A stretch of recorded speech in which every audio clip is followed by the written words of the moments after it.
Matapos ang ilang buwan bilang kapuso, opisyal nang umalis si Mateo Godicelli sa GMA Network. Kinumpirma ng ilang sources na hindi na nirenew ng network ang kontrata ng aktor TV host na huling napanood bilang bahagi ng morning show na Unang Hirit. Ayon sa mga ulat, hindi nagkasundo ang dalawang panig sa ilang kondisyon sa kontrata, kabilang umano ang mataas na demandang aktor sa kanyang schedule at mga proyekto.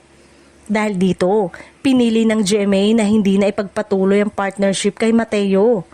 Ngayon, isang bagong kabanata na naman ang bubuksan ni Mateo sa kanyang karir.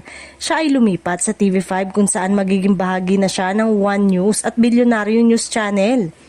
Ayon sa mga nakalap na impormasyon, mag-host si Mateo ng mga documentary at special report na magpapakita ng kanyang kakayanan sa seryosong journalism at public affairs. Layunin umano nitong ipakita si Mateo hindi lang bilang artista o performer, kundi bilang isang credible TV personality na handang sumabak sa matinding issue at kwento ng lipunan. Matatanda na bago pa man sumabak sa hosting, nakilala si Mateo bilang actor, recording artist at triathlete. Kamakailan lang ay naging usap-usapan din ang kanyang pagsasama ng asawa niyang si Sarah Geronimo sa ilang charity at business ventures.